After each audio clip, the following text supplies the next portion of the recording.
ተምቹ የድንብላልን ልብ ሰበረው። ተምቹ የድንብላልን ልብ የሰበረበት ምክንያት ደግሞ ከአሲር እና ከአቶ ኖላዊ ጋር ሆነው እያወሩ እያለ ስለ ሀና ያው በሀና ጉዳይ ስለነበረ ኤልያስ ልቡ እንደተሰበረና ፍቅረኛውን መርሳት እንዳልቻለ በዚህ ጉዳይ እያወሩ እያለ ተምቹ በጣም ቆዝሞ ነበር። እናም እሱንም ሲጠይቁት ምን ሆነ ነው ፍቅር ይዞህ ነበር እንዴ ሲሉት፣ አዎ ፍቅር ይዞኝ ነበር፣ በጣም የምወዳትና የማፈቅራትም ነበረች፣ ነገር ግን አሁን አብረን አይደለንም እያለ ሲያወራ ምን እንዳመጣትና እንዴት እንደመጣች ሳይታወቅ ድንብላል አጠገባቸው ነበረች። እና ተምቹ ማለት አሲር እንደ ፋዘር ፋየው ተምቹ እኮ እርግብን በጣም ይወዳትና ያፈቅራት ነበር ብሎ ያፈርጠዋል። አቶ ፋያውም ወይም ደግሞ ፋዘር አቶ ኖላዊ ተምቹ እውነት ነው ትወዳት ነበር? አዎ እወዳት ነበር፣ አሁንም እወዳታለሁ። ፍቅር እኮ እንደዚህ በቀላሉ የሚለቅ አይደለም እና በጣም እወዳታለሁ፣ አፈቅራታለሁ ሲል ይች ቃል ደግሞ ከድንብላል ጆሮ ውስጥ ገብታለች። ድንብላልን በጣም ደንግጣ ምን እኔንስ ነበር ያለችው። ወይኔ ተምቹ የሚገባበት ግራ ገባው። ከዛ በፊት ለብቻው ቁጭ ብሎ በነገራችን ላይ ክፍል 41 ላይ ወደ ድንብላል ተመልሶ ነበር። በቃ እርግብን አልፈልጋትም፣ ወደ ድንብላል ነው መሄድ አለብኝ። ድንብላል ከወደቅኩበት ያነሳችኝና ጥሩ ቦታ እንድደርስ ወይም አሁን ካለሁበት ቦታ እንድደርስ ያደረገችኝ ልጅ ናት። ምን አለው ምን የለውም ሳትል እያለ ነበር። አሁን ግን በክፍል 142 ላይ ደግሞ ሀሳቡ ተቀይሮ እርግብን እወዳታለሁ፣ አፈቅራታለሁ፣ እሷም ትወደኛለች፣ ታፈቅረኛለች። ግን እኮ መጀመሪያ ላይ ከውጭ ሀገር እንደመጣሁና ዳያስፖራ እንደሆንኩ ነበር የምታውቀው እያለ ብቻ ለብቻው አብላልቶ እርግብን እንደሚወዳትና እንደሚያፈቅራት ከዛ ድንብላልን በጣም ይቅርታ እያለ ለራሱ ለብቻው እያሰበ ነበር። እንግዲህ ይህን አስቦ ከጨረሰ በኋላ ሙድ ቤተሰቦቼ ወደ እርግብ ሄዷል። እርግብን ሄዶ እስር ቤት ጠይቋታል። እስር ቤት ስጠይቃት እሷ በጣም ነበር ደስ ያላት። ነገር ግን እሷን ከምን በኋላ እንደማይፈልጋትና እንደማያፈቅራት መጨረሻ ላይ የተናገረችውን ንግግር መቼውንም ቢሆን እንደማይረሳው ነው የነገራት። እሷም ያው አለኝ ያለችውን ምክንያት ወይም ደግሞ አለኝ ያለችውን ስበብ ተናግራለች። ምክንያቱም በሰዓቱ እኔ በጣም ትልቅዬ ችግር ውስጥ ስለነበርኩኝ አንተን ይዤ መሄድና አንተን ከኔ ጋር መጉዳት ስለማልፈልግ በሰዓቱ እንደዛ አንተ እንድትጎዳ ስላልፈለግኩ ነው እንደዛ የተናገርኩህ ብለዋለች። ይሄ ሀሳብ ያስኬዳል ነው። እርግብ በሰዓቱ ተምቹ እንዲጎዳና እንዳይጎዳ ፈልጋ ሳይሆን እውነትም ምንም የሌለው ድሃ እንደሆነ ስላወቀች እንጂ በሰዓቱ እርግብ በጭራሽ አታፈቅረውም ነበር። የተጠጋችውም እሱ እንዳለው ከውጭ ሀገር የመጣ ዳያስፖራ ብር ያለው ወደ ውጭ ይዟት እንዲወጣ የምትፈልገው ስለነበረ ነው። ከወይዘሮ ሜላት ቤት የምትፈልገውን ገንዘብ መዝድራ የምትፈልገውን ብር ይዛ ወጥታ ከዛ ተምቹ ወደ ውጭ ሀገር ይዟት እንዲሄድ ነበር የምትፈልገው። ነገሩ ግን ያው እሷ እንዳሰበችውና እንዳለመችው አልሆነላትም። እውነት ቤተሰብ ተምቹን የምትወደውና የምታፈቅረው ቢሆን ኑሮ ያንን ወርቅ ሰርቃ ከወይዘሮ ሜላት ቤት ያን ወርቅ ሰርቃ ፖርሳ ውስጥ ምን እንዳለው እንኳን አንድም ቀን አልነገረችውም። አንድ ሰው የሚወደውና የሚያፈቅረው ሰው ከሆነ እኮ ምንም ነገር አይደብቀውማ። እንደውም እንዳግዛት ይሄን ነገር እዛ ቤት ሰርቄያለሁ፣ ስለዚህ ተባብረን ይዘን እንጥፋ ማለት ትችል ነበር። ነገር ግን እሷ ብትሞት ያንን ነገር መናገር አልፈለገችም ነበረ። ብትሞት ያው ገንዘቡ የንጹህ ገንዘብ ስለሆነ ተመልሶ ወደ ቤቱ ተመልሷል። ነገር ግን እሷ በሰዓቱ በዛን ሰዓት ያን ገንዘብ ይዛ እንዴት ማምለጥ እንዳለባት እንጂ ስለ ተምቹ ምንም ጣጣ አልነበራትም። ሲቀጥል ተምቹ እውነታውን በሰዓቱ ስለነገራት ከውጭ ሀገር እንዳልመጣ መናጤ ድሃ እንደሆነ ጎዳና ተዳዳሪ እንደሆነ ሲነግራት ሁሉ ነገሯን የተቀየረው እኔ ወደ ውጭ ሀገር እዚህን ትሄዳለህ ዳያስፖራ ነህ ብዬ ነው እንጂ እንደዚህ መናጤ ድሃ እንደሆን ክባቅ ኑሮ መቼውንም አልቀርብህም ነበር ነው ያለችው። አሁን ግን ትወደዋለች፣ ታፈቅረዋለች። ምክንያቱም አንድ ሰው ከተላመደ ከተዋደደ ማለት ብዙ ጊዜ አብራችሁ ከቆያችሁ ከዛ ስትለያዩ የሆነ ነገር ይሰማችኋል። ከተለያዩ በኋላ ወደዋለች፣ አፍቅረዋለች። እሱ ግን ከመጀመሪያ ጀምሮ ወዷታል፣ አፍቅሯታል።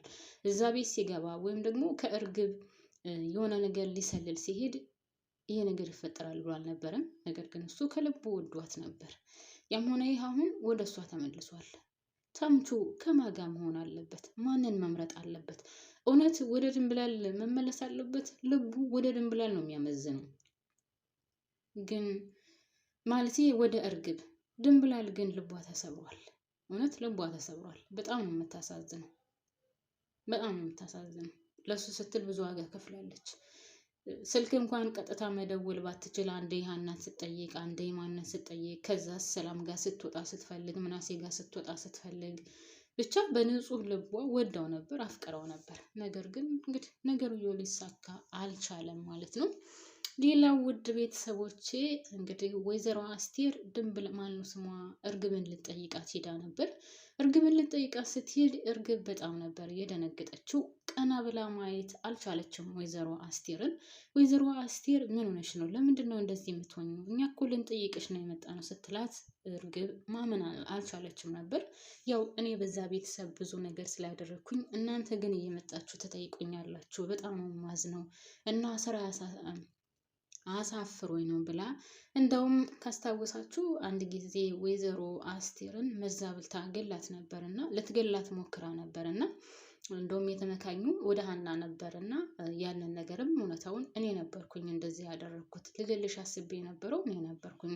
ያክስቴ የወይዘሮ ባዩሽ እጅ በጭራሽ የለበትም። በሰዓቱ እንደዚህ ያደረኩትም ወይዘሮ ሜላት ቤት ልገዛልኝ ስትል አንቺ በጭራሽ ቤቱ አይገዛላትም ስትይ ስለነበረ ሌላ አማራጭ ስላልነበረኝ ነው ልገልሽ የነበረው። ነገር ግን የወይዘሮ ባዩሽ እጅ በጭራሽ የለበትም፣ እኔ ነኝ ያደረኩትና ይቅርታ እንድታደርግልኝ እፈልጋለሁ ስትላት ወይዘሮ አስቴርም እኔ ይህን ነገር ሲጀመር መጀመሪያውንም ረስቸው ነበር፣ ራስሽ ነሽ ያነሳሽው አሁንም ቢሆን እና ግን ምን አድርጌሽ ነው በዛ ደረጃ ስትይኝ የነበረው ነበር ያለቻት።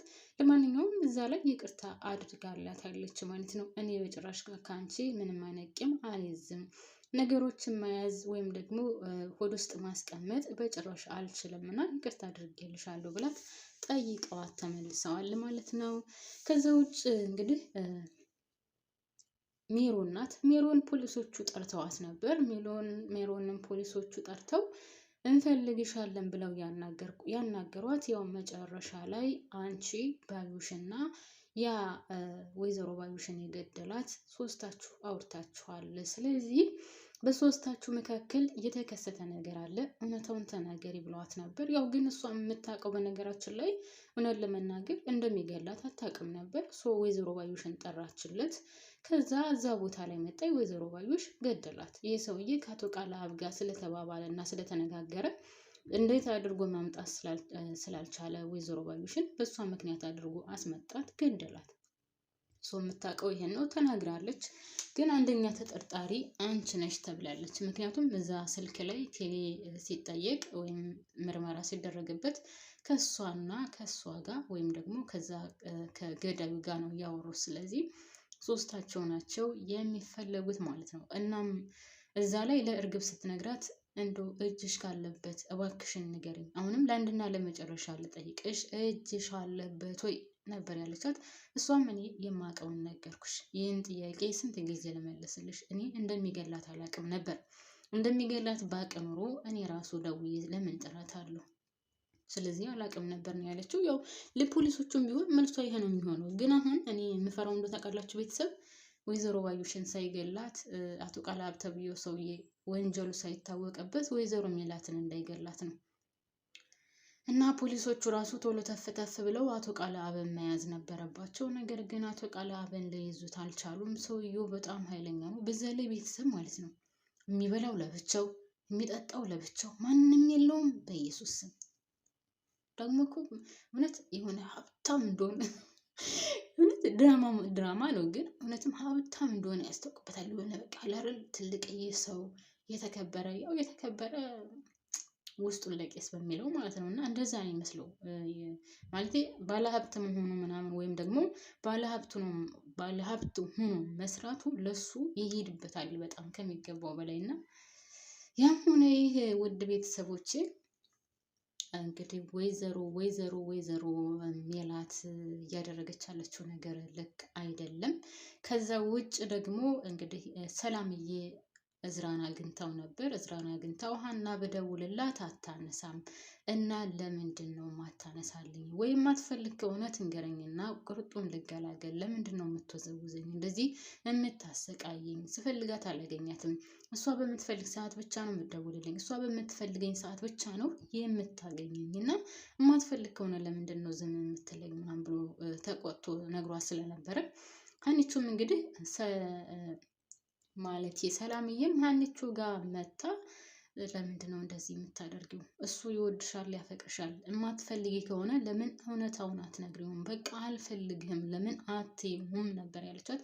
ፍቅር እቃቃ ጨዋታ አይደለም። ፍቅር እንደዚህ አይደረግም። እሱ ወዱሻል፣ አፍቅሮሻል። ሰው የማትፈልጊ ከሆነ እውነታውን ተናገሪ፣ ለልጁ ንገሪው፣ ይገላገል። ያለበለዚያ ደግሞ አብረሹ ሁኚ እንጂ አንቺ ከስንት ሰው ትከፍያለሽ? እነሱን ይከፋቸዋል፣ እነሱ ያለቅሳሉ፣ እነሱ ይጎዳሉ ብለሽ ይህን ልጅም ልትጎጁ አትፈልጊም። በቃ ካልፈልግሽ አልፈልግም በይውና ከእነሱ ጋር ተጃጃይ ነበር ያለቻት። እሷ ምን እኮ ስራ ነው የምወደው፣ ግን ኤልያስም እንድጎዳ አልፈልግም፣ አሴርም እንድጎዳ አልፈልግም። እና ምን ትሆኝ? የተመታች ጌታን እንዴት እንደምታናደድ ቤተሰብ በጣም ነው የምታናደደው ሀና።